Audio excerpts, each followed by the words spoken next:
İkinci top bizde. Bu ne topu? Ortak jaygasamız. Tamam. Dedim de her şey bir gün bir top olmuş o halinde. Atılmaz. Lütfen atmayınız.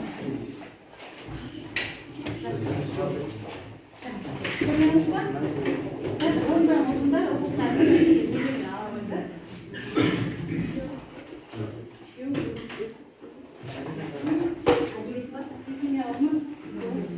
Hadi bit.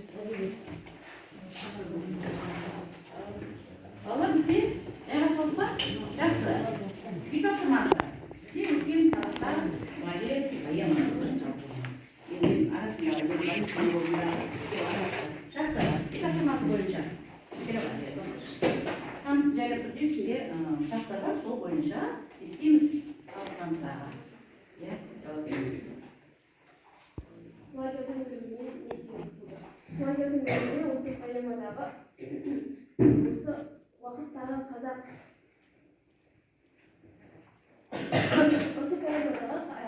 еліндегі көреалмаушылық, іштарлық және де батыраш пен бұтыраштың лагерьдің таланттылығын көре алмаушылығында болды. Это таланттылығы болма адамдар айтамыз. Жақсы. Бұл алдарында бағалау бар, жақсы, яғни жақсы деген сайын үйлерге бір балық қосуға кетті, ма? Жақсы. Келесі. Майна, келе ол. Айнымай. Кәм қалдыңыз. Жақсы. Сәл екеуге қалдыңыз. Оны кітап нәрсе жақсы. Келесі. Лагерьдің иесі кім және олардың қарым-қатынасы қандай? Лагерьдің иесі бізде ақан сері және олардың лагерьмен яғни атымен достығы, серігі және қарым-қатынасы өте тығыз болған болатын. Сондай-ақ лагерь еркіндіктің символы деп айтсақ болады. Ал бұл да шықты жаңағы ал ойбай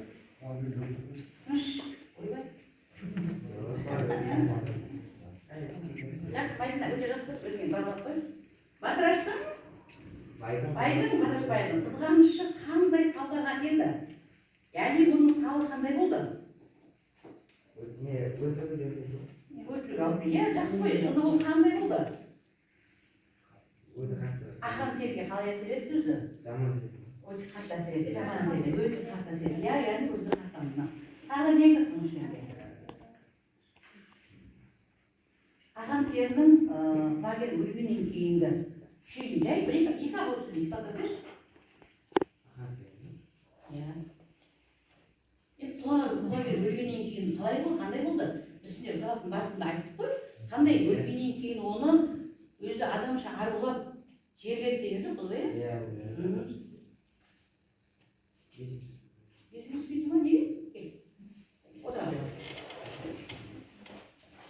Дайын жемейсіңдер ма? Жақсы қол көтермейсіңдер? Сенде алдарынан ешкім қамшыны қойып қойдың.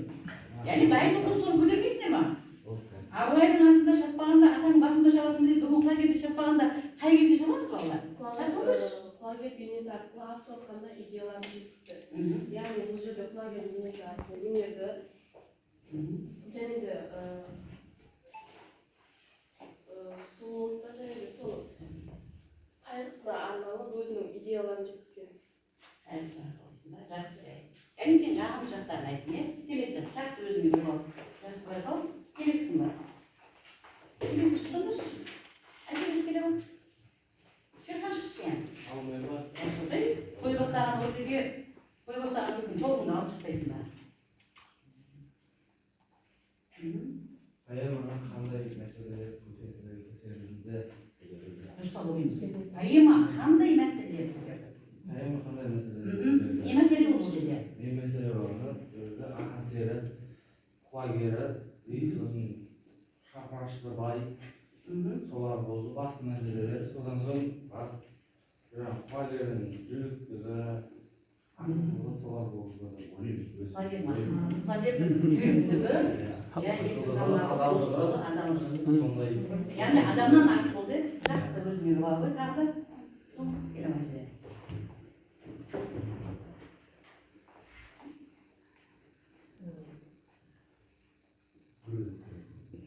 Өркен тақырып солар әңгімесі бар.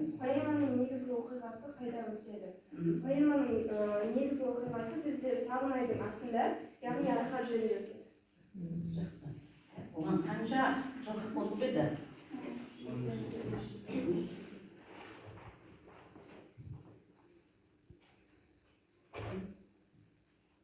Поэманың авторы Ілияс Жансүгіров.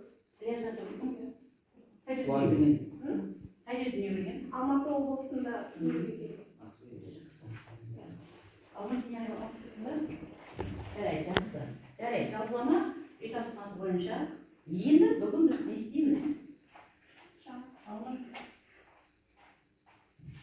Сарайдың астына құлагерді апарған білесіздер ғой? Ермейге.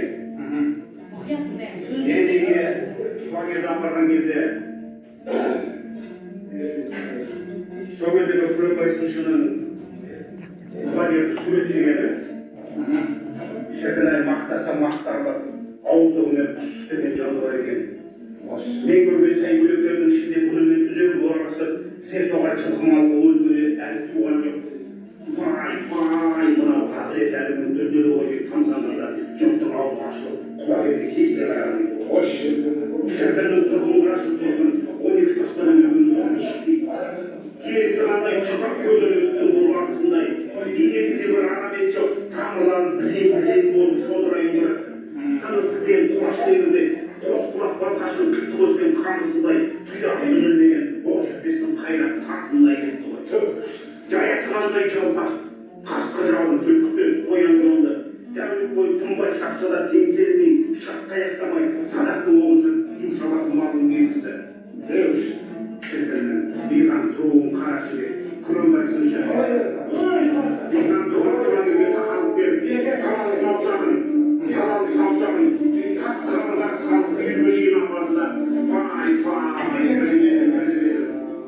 бір апаға сақтық екен. Кезілген жылқымалары 12 қабырға бір артық екен. Шіркін-ай, қырақ екен. Артық екен. Жаратушы азамат екен. Күреңбай сыншы құлагерге тақалып беріп, тілін жерге түспей салып дейді. Тілін жерге түспей салып дейді. Келе жаққа кейін жанып бар дейді. Тілін терісінде бір сықмақұрдың дәмді дейді, дәм қалмапты деп. Артында қалған бір жалғыз жұмалақ сығып жіберіп, суын шапанның етегіне сүртіп, құмалағында қоянның көжесіндей бір тамшы су қалмапты. Шіркін-ай, жаратушы екен. Тап бүгін алғасын шатаспасам, ақан сенің мына құлагер тұрғанда бастай келген өтпеген қазақ баласында еш жоқ депті ғой. Осы шіркін-ай. Осы жаратушы өмір сүріп депті, осы жаратушы өмір сүріп. Тап бүгін алғасын шатаспасам дейді. Күреңбай сыншы құлагерге сүйсіне бір қарады да топтың ішіне сіңіп кетті дейді ғой. Енді оқымаған жігіттер, диссертация қорғамаған, аспирантурада оқымаған, қорғамаған. Дала академиктер қалыпты, шіркін-ай десейші. Бала тыңдадыңдар ма? Тыңдадыңдар, қандай күйде болды өзі? Кәдімгі айтайықшы, ішінде бір ерекше құлагерді сыншы Күреңбайдың сипаттауын айтыңдар. Сендер айтыңдар, мен ары толып тұрамын.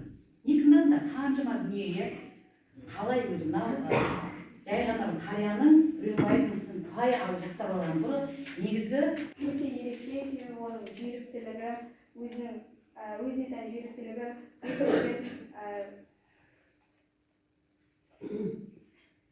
яғни осы құлагердің жан-жақты екені, яғни оның бірақ таланттың қорғамай, осы батыраштың, қотыраштың несін жоқ, бұл жерде тек қана құлагерді ғана құлагер ғана сипатталған. Күреңбай сынап тұр құлагерді. Қалай сынап тұр? Қандай терісінің жұқалығын айтады, ал енді айналып келген ең соңғы неден аяқтады? Тезегін өзі шапанын етегін тосып алып, тезек салды ғой, сол кезде бір тамшы көздің жасындай дымқыл жоқ ішінде. Бүгінгі бәйгені алатын ең бас жүлдені, егер осы құлагер болатын мен сенемін деді. Несі? Жігіттер отау өте жасын. Жігіттер күн жасаңдаршы, жылқыны білеміз де. Мысалы менің жолдасым айтады ғой, далаға шыққан кезде, таңертең далаға шыққанда аттың жылқының кісінеп тұрған болу керек дейді. Арманым сонда енді ондай атақты бәйгеге жолын көкпар қозатын ақын жоқ. Солай жігіттерсінде көкпарды әрбір көкпар болғанда кетіп қаласыңдар ғой. Артықшылығын қалай етті құлагердің? Не артық деді? Bir kanatı neге жүрсün? Bir Қабырғасы артықтан де. Ал қараш қандай соң ет бәрі тығыз депті. Көрдіңдер ме қалай? Ойбай дейді ғой мысалы. Осы жақында ғана көрген біздің қазақтың қалай бір ғана ойбай деген сөзді адам мимикасымен түрлендіріп айтады дейді. Орыс айтып тұр. Мен қазаққа таңғаламын деп.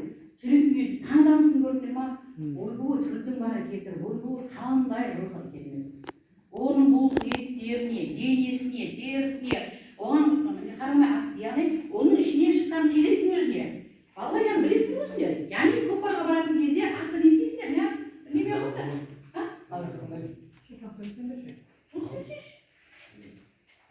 Айтып көріп қойған. Иә, şimdi артықшылығын қалай жүреді деген. Мысалы бұл құлагердің артықшылығын айтатын болса, көмейінше сыншы айтқан бір қабырғасы артық, сосын денесінде артық тығыз май жоқ деген. Артық май жоқ, өте тығыз. Енінде тығыз, сосын жүйрік деген. Сондай мойнының қасына не? Мойнының қасына шапанмен Айындаған құлагерді көріп тұрып сипаттап, сол кезде деген бәйгеден бірінші орын алып келетін, бір бәйге бірінші орын алып келетін. Жақсы. Жақсы кім қосады? Қаншама асыл дүниелер айтылды ғой? Мал қосып қойды. Ерасыл. Көкпар десе қалмаймыз ғой, Тұрсынбек. Нұрисламыз. Тұрсынбек Қанша Тұрсынбек айтады? Тұрсынбек айтады. Айтады. Жоқсы, қалай дейді? Киносында да айтады. Сол айтады. Қалай үстіндегі бала қаңбақша жүрген. Киносын көргендерің бар ма? Көрмедіңдер ме? Тағы айтты шартышылы. Жоқ па? Қыздар айтайықшы. Қазіргі заманда жаңағы бәйгені біз мектептерде класстың ішінде өзіміз жазатынбыз ғой, және оны аттанып жоқ берді ғой. Өткен сабақтар нені үшін жазып қой, тағы да не нәрсе. Дәл болмай айтатындар жоқ па? Ештеңе тыңдамадыңдар ма? Одан жақсы, жарайды. Яғни бізде бүгін бізде мына жерде құлагер ақын сері қазысы несімен құсымен бірге. Жарайды. Яғни талқылама бізде бүгінгі тақырыбымыз осы құлагердің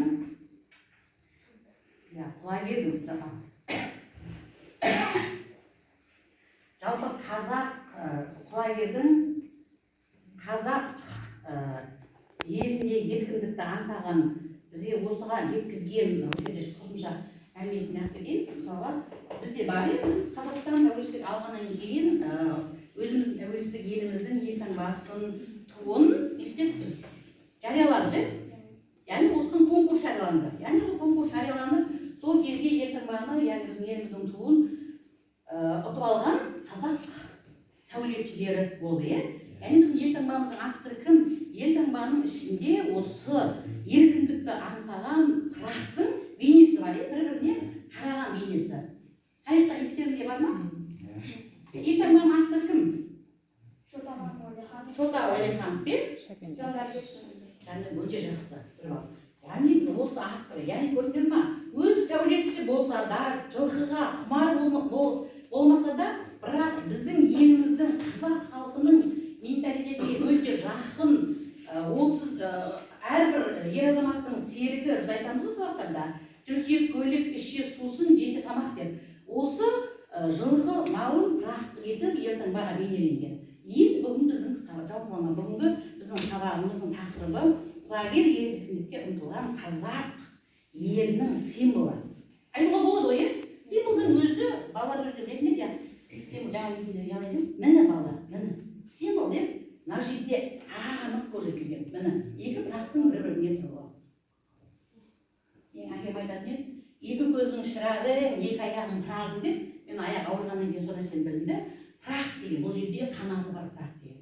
Яғни өте биікке самғайтын еркіндікті аңсайды. Жақсы, сіздерге қазір біраз уақыт топтық жұмыс беріледі. Бірінші топқа қарай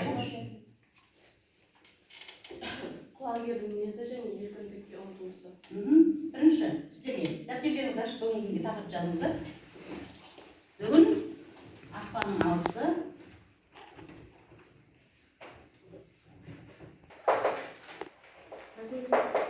Жазамыз.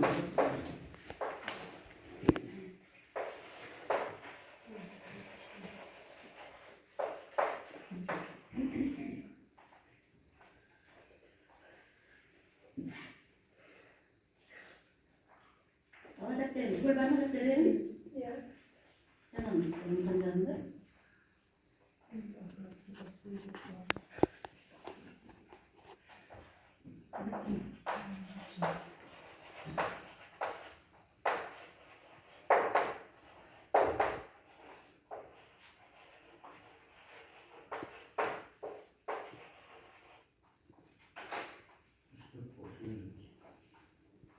Yazып алыңдар.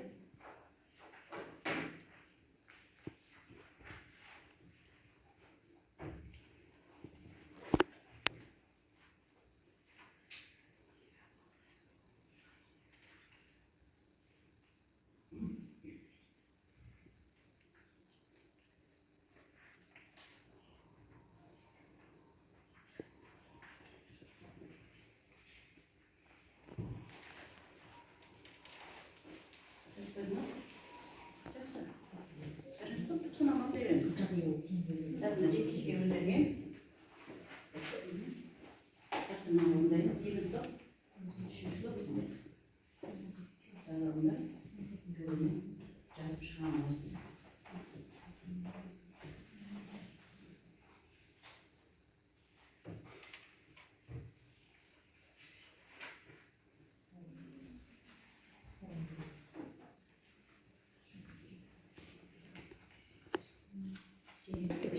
Үшінші қазақ елінің символы ретінде мағынасы. Құлагер жалпақ халықтың арманы болса әрбір. Әр қазақтың арманы. Яғни биікке ұшқан самғау, рағы.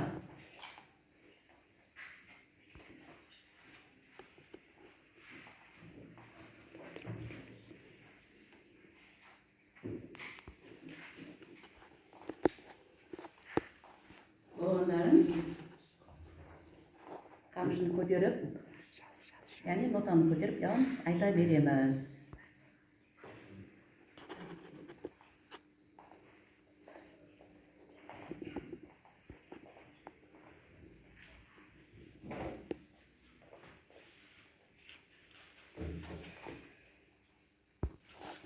Қайтындай. Қалғын қайтындаймыз, ол бала. Құлагер қазақ елінің символы ретіндегі мағынасы.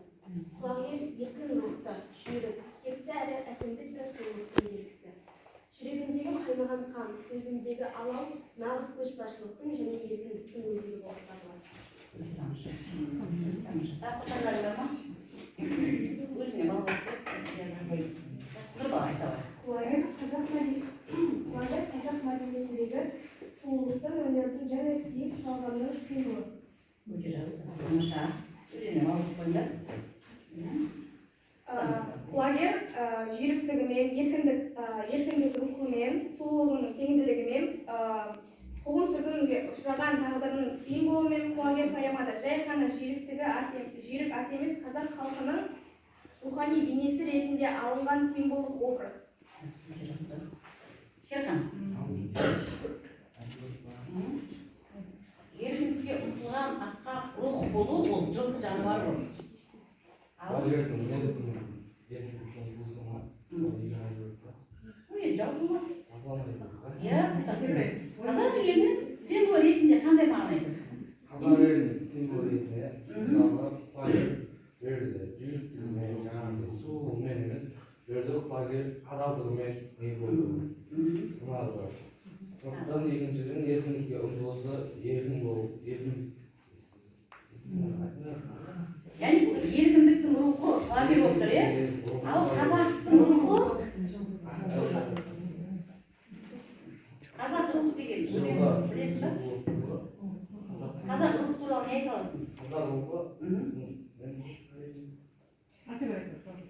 қазақ рухы деген тарихымыздың өміріміздің сақталғансын өмір сүргені қалай соның бәрі бізге тарихы қазақ халқының тарихы қасиеті бұның бәрі осы жылғыға қатысы бар бәрін жылқымен істеген бәрін жазған жаңағыдай білсең көріп ішінен сусын жесең ет болған Yani sen için жылғы деген символ естігенде осылай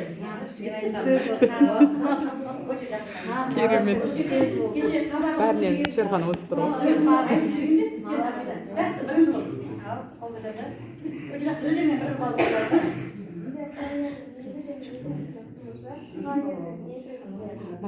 Шерханның бойында бір қасиет қалдық қойып алдық қойып.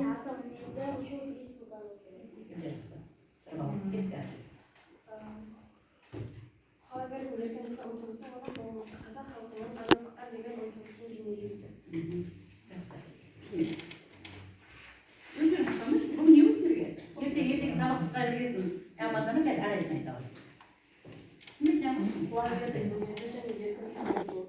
Құлагер атқан терінің әйгілі тұлпары. Ол еркіндіктен туған және өжет мінезімен ерекшеленген.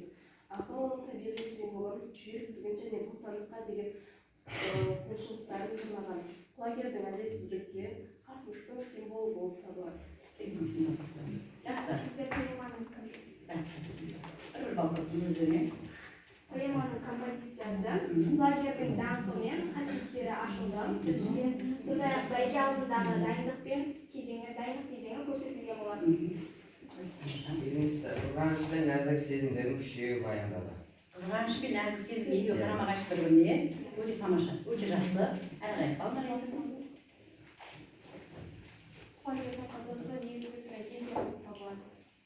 көрінеді ма яғни құлагердің қазасы негізгі трагедия айзере не ұқсасын Ақан серінің қайғысы мен үкілігі сипатталады.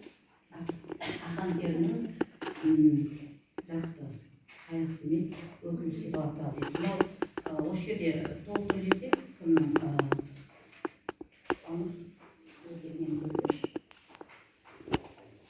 болған ғой сонда қаншалықты құнды етіп жаңағы адамзаттан да жоғары бағалап тұр қысқаша үзілсін да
тыңдатпай жалпылаған құлагерді жоқтаған кезде қайрат байбосовтың осы ерланы өте тамаша мына кісінің тамадалығын көргем жаңағы орыстарда иман көп қазақтарда ерлан көп деген мына кісімен бірге болғанды әдейі осыны таңдап алдым көрдіңдер ма осы жоқтауының соңында былай айтады ғой уақыт алғай айтады да баланы жылап жатқан әрең таптым құлагер айналайын шабысынан атағың елге шыққан дыбысыңнан біліп ем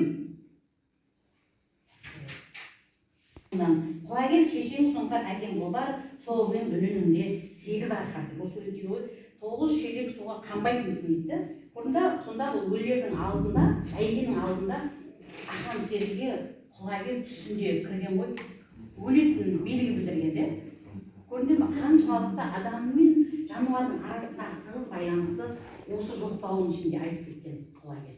Құлагердің өзі киносын көрсеңдер, ол кезде жылайды ғой, басын шауып алып, басын ұстап алып, келіп оны азалап жерлейді, соны білеміз. Осы жерден біз қаншама құлагердің ерекшелігін, қандай құрмет жан өзінің досы ретінде, адам ретінде сыйлап кеткен. Мен де итімді мақтаймын ғой, ақылды, су секілді. Яғни жалпы жануар, хайуандар дегенмен олардың арасындағы ақан серінің құлагеріне байланысты өте тығыз сөйлеген. Балалар жақсы, келесі бізде сәйкестік тапсырмасы кім бізде шықпай жатқан? Шерхан басташы деп.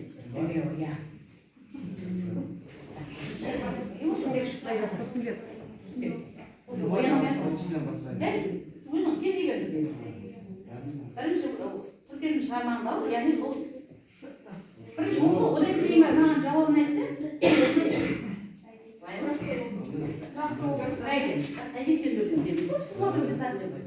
Бірінші шығарманы оқы, қайсысын кез келген. Үшінші бәйгеге неше ат қосылды дейді. Соны айтты ғой. Өз айтпайсың, абай тұрсын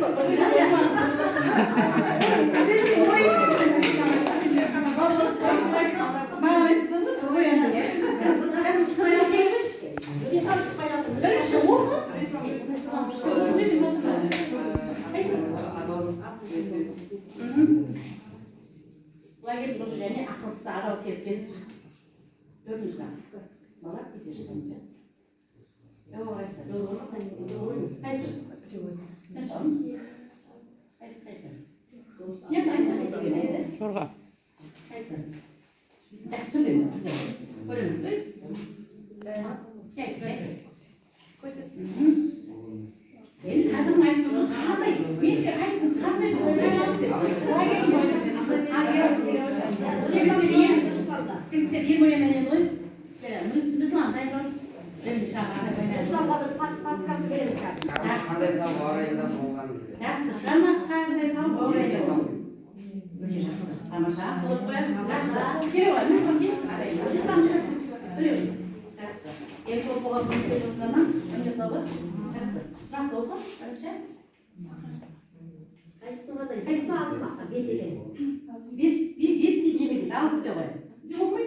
Баяғыдағы құлагердің мерт болуы қандай қоғамдық құбылыстарға айқын атақтан үшін кез келген қиянатқа бару.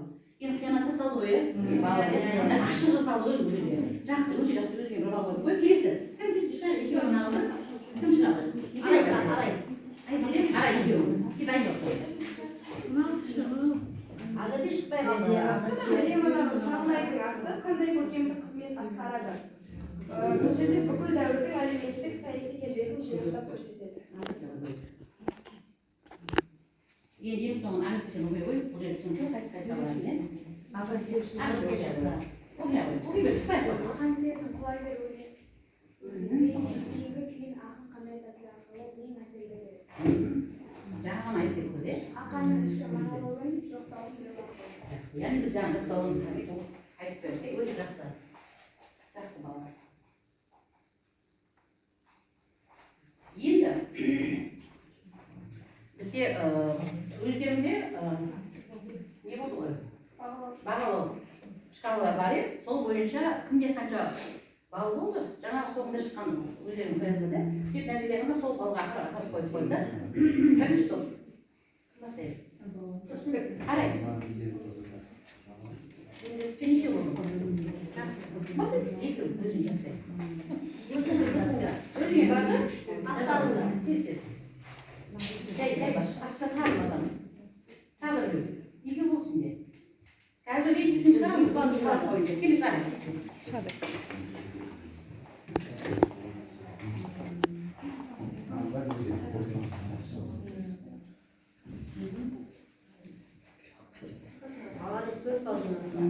Келсі. Өзіңді баса кесек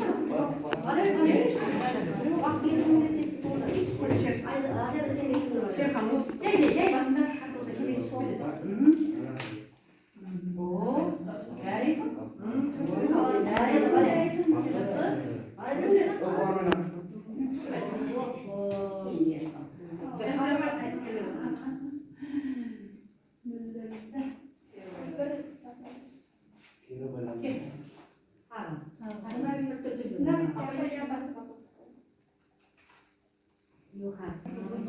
Мен қандай шығамын Арайлымды тұрды.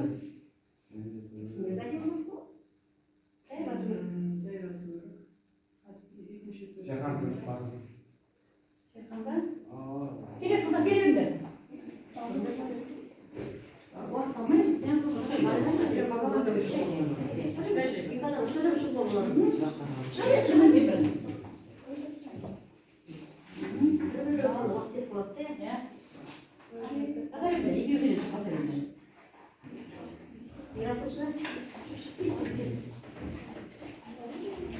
енді күнделікті біз идеал бола білмейміз ғой, лидер болып. Мадина, Ага, жақсы.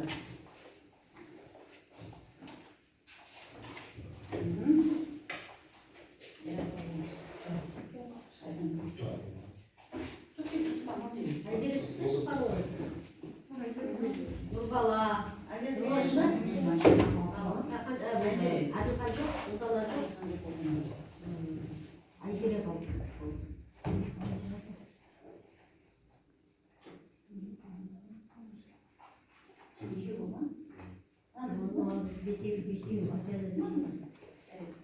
Нәрсе Әділханның орнында Нұрисламды жазыңыздар.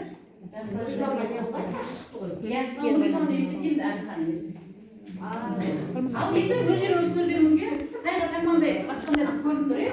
Жақсы. Бүгінгі сабақта ең жақсы, өте тамаша жауап берген кім екен? Мадина, Айзере, Ешкіммен қосып беріп көрейін да. Арайлым мен Жауса Жорбиге уақыт болғаны үшін кері байланыс